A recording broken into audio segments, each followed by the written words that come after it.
E aí galerinha, tudo bem com vocês? Aqui é o Betão e hoje eu quero falar para vocês de um negócio bem interessante que é a regra do 1/3.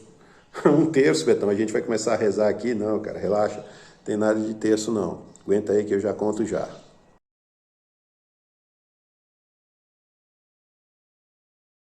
Bom, uma das coisas que se preconiza no Dungeons and Dragons, e eu gosto pra caramba, é que eu pego o jogo Dungeons and Dragons e eu divido em 3 aspectos que são muito legais. No D&D, ele divide o jogo em 3 aspectos bem bacanas: combate, interpretação e exploração.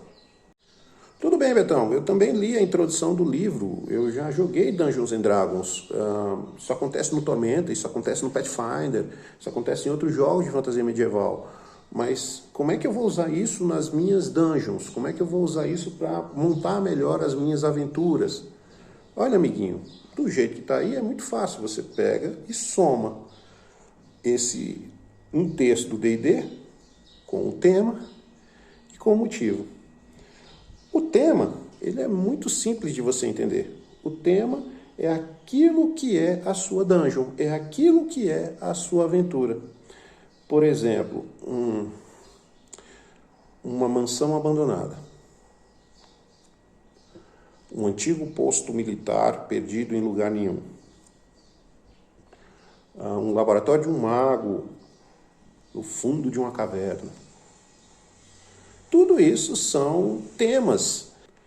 E aí você vai adicionar a esse tema um motivo, que é por que os jogadores estão ali, o que eles estão buscando, o que eles estão querendo, o que eles estão indo atrás. Eles não vão lá só para ganhar XP. Quer dizer, eu acho que hoje em dia ninguém mais faz isso, mas no meu tempo a gente procurava lugares para ganhar XP, para ficar fotinho, né? Acho que é coisa de gente velha. Então, quando você soma o tema e o motivo com a regra de 1/3 do Dungeons and Dragons, combate, interpretação e exploração, o que você vai conseguir é um novo 1/3 para a tua aventura. Quando você preparar a tua dungeon, quando você preparar a tua aventura, quando tu preparar aquilo que você está propondo para os teus jogadores, 1/3 desta aventura vão ser as criaturas. E eu gosto muito disso. Eu pego o tema de uma aventura. Por exemplo, eu escrevi uma aventura chamada Sangue e Mortos, né? Então, qualquer dia desse eu começar a disponibilizar essas aventuras aqui, cara. Eu falo delas, mas nunca mostro. Então, o Sangue e Mortos é uma aventura bem básica, bem introdutória mesmo, que os jogadores eles vão enfrentar uma horda de mortos-vivos, né? Então, nesse enfrentamento dessa horda de mortos-vivos, eu peguei o tema da aventura, que é enfrentar uma horda de mortos-vivos da minha cidade, e escolhi 3 mortos-vivos para trabalhar nessa aventura. Zumbis, carniçais e, finalmente, o horror da tumba, que era um disco novo na jogada. Eu sempre faço isso quando eu estou preparando uma dungeon. Eu pego 2, 3 criaturas que eu já conheço, que eu já usei, que eu sei como é que funciona, e eu pego uma terceira, uma quarta criatura que eu nunca usei, mas que está dentro do mesmo tema, ou que está perto, ou que está chegando por ali. Então, o horror da tumba, que é um carniçal bombadinho, ele vai ser o chefão dessa aventura de nível baixo. E ficou bem bacana, cara. É uma aventura que os jogadores gostaram muito. Bom, Betão, você falou das criaturas, que está no combate, obviamente. E na exploração, onde é que vai estar? Exploração vai estar junto com interpretação nos outros 2 pacotes, 2 partes que sobraram. Uma parte é o vazio e a outra parte é o armadilhas e curiosidades. Como assim, Betão, vazio? O vazio é uma parte que eu acho indispensável na aventura, para você criar clima. São locais onde não tem nada. São salas de dungeons, são ambientes de dungeons, são pedaços da aventura, onde não acontece literalmente porra nenhuma. Ué, Betão, para que eu vou gastar um espaço numa dungeon onde eu poderia ter um combate super incrível? Imagina, Você entrou numa dungeon que tem tipo uma mansão. Pensa no Resident Evil 1. Entra numa... Só que feito por um cara que superpopulou a mansão, né? Entra numa sala, zumbi. Entra noutra sala, zumbi. Outra sala, zumbi. Toda sala que você entra tem zumbi. Complicado isso. Imagina, eu estou gravando aqui, eu estou gravando nos fundos da minha casa. Minha casa ela é um lote, uma casa construída num lote de 800 metros quadrados. Do jeito que eu estou aqui, eu consigo ver direitinho. Eu estou nos fundos da casa, hein? Eu consigo ver direitinho, tem um corredor reto, dá para ver a porta de entrada da casa. Se alguém faz barulho no vizinho, ou se alguém faz barulho lá na frente, eu consigo ouvir. Por que os monstros não conseguem? Então, eu entrei numa sala, enfrentei os hobgoblins, aí passo para a próxima, enfrento os goblins, passo para a próxima, enfrento os orcs. Mas por que os orcs e os goblins não ouviram quando os hobgoblins estavam sendo atacados? Sabe? Não faz muito sentido um negócio desse. Então, eu preciso dessas áreas de vazio justamente para serem locais onde os jogadores vão parar. Pegar fôlego, descansar, pensar a respeito do que está acontecendo, traçar estratégias, um local seguro para fazer um descanso, ou talvez não tão seguro assim, porque eles não sabem que tipo de criatura vai passar por aquela porta, que tipo de monstro fica rodeando os corredores. Se eles estão muito feridos, numa fortaleza inimiga, eles podem até ter encontrado um lugar onde eles podem respirar, traçar novas estratégias, mas eles não podem ficar lá muito tempo. Então, os locais vazios são fantásticos. E, junto com os locais vazios, para a gente completar a interpretação e exploração, vem o armadilhas e curiosidades, mais tesouros. É isso mesmo. Um terço das minhas aventuras são armadilhas e curiosidades, e eu acho que são super incríveis. Eu tenho uma regra não escrita aqui em casa, que toda porta não tem armadilha. Nenhuma porta tem armadilha. Nenhuma. Nunca. Zero. Agora, se o jogador testa a porta, não tem armadilha, independente do dado que ele rolar.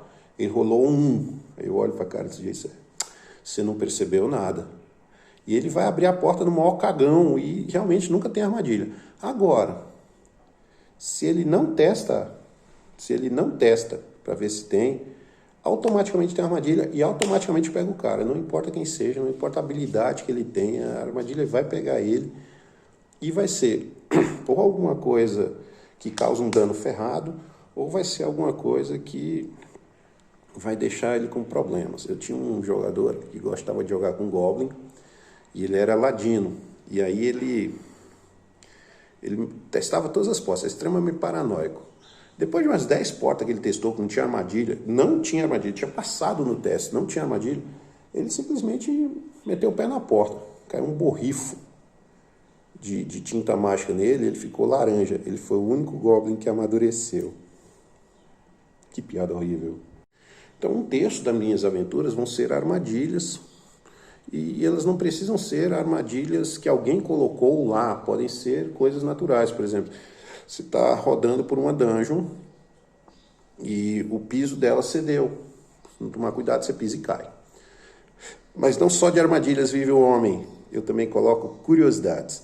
E as curiosidades são super legais porque ajudam aos jogadores a entender o motivo deles estarem lá, pistas do que está acontecendo. Tem uma aventura que eu fiz muitos anos atrás, era dentro de uma campanha, e os jogadores são contratados por uma família de mineiros chamado... esqueci o nome agora, mas tanto faz. Eles foram contratados por essa família de mineiros porque a mina de prata que eles estavam explorando, eles esbarraram com uma câmara construída, e dessa câmara emergiu um monte de aranhas gigantes, e eles querem que as aranhas sejam eliminadas. Então a aventura era essa, é um hack and slash clássico, você explorar o lugar, matar todas as aranhas, destruir todos os casulos, destruir todos os ovinhos de aranha, até que no final da aventura você encontrava uma aranha demônio que estava presa lá embaixo e bababá. Era isso. Era uma aventura bem tranquila mesmo. Só que aí eu gosto de colocar curiosidades. Então tinha uma sala nessa aventura que era o piso dela tinha caído. tinha cedido. E era um fosso muito profundo, não dava para ver o fundo. Um dos jogadores até que jogou uma tocha, ele viu a tocha sumir no vazio e demorou tempo até que ele conseguisse ouvir o som da tocha batendo em algum lugar, que dava a impressão que era muito fundo. E era mesmo. Era do tipo, pulou, morreu. E o teto dessa sala, ela tinha um monte de corpos secos de vítimas das aranhas, vítimas bem anteriores, né? Antes da dungeon ter sido selada, vítimas anteriores penduradas no teto, tal, naqueles casulos.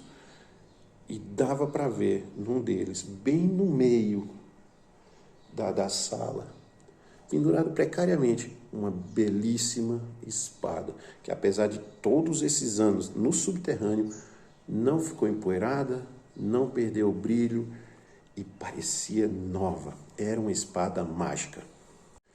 Daí os jogadores tinham que decidir, né, amiguinho? Vale a pena correr o risco de cair no abismo sem fundo por causa da espada mágica? Não vale. Vamos voltar depois. E eu achei legal a maneira como os jogadores conseguiram pegar a espada, né? Porque o mago, ele usou mãos mágicas, né? Que é um tipo de telecinese, mãos mágicas, e conseguiu pegar a espada, cara. Foi muito legal. Eu gostei do jeito que eles fizeram as coisas. Então, curiosidades, né? Coisas sobre a dungeon, por exemplo, você está investigando uma antiga cidade anã, encontra uma antiga oficina de ferreiro. Puxa, lingotes de ferro de uma técnica que não se usa mais. Isso é muito bacana. Então, quando eu junto criaturas vazio e curiosidades, eu tenho, óbvio, já com o tema e o motivo, eu tenho a minha dungeon prontinha. Agora, o que eu vou fazer? Que nem aquele cara que faz essa cozinha e salzinho assim por cima. Vamos colocar tesouros. Óbvio, ouro, tranquilo. Criaturas carregam ouro, monstros carregam ouro. Por quê? Betão, por que eu matei uma aranha gigante e saiu ouro de dentro dela? Aí vai, ela comeu um pedaço do aventureiro e não conseguiu digerir as moedas. Então, ótima desculpa. Então, ouro é sempre bom, dinheiro é sempre bom, mas não é o bastante. Magias, itens diversos. Isso é muito bacana você colocar na tua aventura. Não apenas magias ou itens de uso rápido. É bom você, depois de um combate meio ferrado, você encontrar uma sala vazia, dar uma pesquisada na sala, encontrar uma pedra solta na parede, você tira, tinha lá uma poção de cura. Pô, da hora isso aí. É legal. Mas é interessante também você colocar itens inúteis. Como assim, Betão? Itens inúteis? Amigo, que às vezes fazem toda a diferença. Teve uma vez que eu coloquei... Essa foi muito legal. Os jogadores estavam investigando uma tumba subterrânea e encontraram lá um antigo altar, né, onde tinha sido enterrado um cavaleiro. Estava lá o túmulo do cavaleiro, eles abriram o túmulo para ter certeza, estava lá o esqueleto dele, a armadura toda destruída, e num pequeno altarzinho do lado tinha a espada do cavaleiro, só que ela estava quebrada. Ela tinha sido esbagaçada mesmo, e quebrada como se ela fosse de vidro e tivesse batido no chão, quebrado em vários pedaços.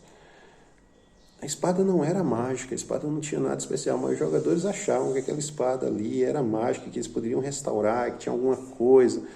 E foi muito legal. Outra vez, eles encontraram um cilindro, 5 centímetros de diâmetro, 30 centímetros de comprimento, invisível. E absolutamente indestrutível. E por que foi legal dar esses itens, Betão? Porque, assim, geram novas aventuras e os jogadores, eles são naturalmente acumuladores. Então, eles vão guardar aquilo ali até o dia que eles encontram utilidade para aquele troço. E é muito legal. Então, essa foi a nossa explicação a respeito da regra de um terço e como é que a gente pode usá-la para fazer a nossa aventura melhor. E aí, o que é que você achou? Gostou dessa nossa edição do DM Help Desk? É isso. Betão, agora... não, antes disso. Não se esqueça de se inscrever no canal, se for do seu interesse. Não se esqueça de dar um like. Se você gostou, se alguma coisa que eu falei aqui teve alguma utilidade para você, dê um like, a gente gosta, eu gosto. Se quiser compartilhar isso aqui com alguém, compartilhe, fique à vontade, eu não sou pai de ninguém para proibir você de compartilhar ou não compartilhar com alguém que você viu aqui, isso é problema teu. E das dicas que eu dei hoje, qual que você mais gostou? Agora sim. Então, adoro vocês. Até a próxima.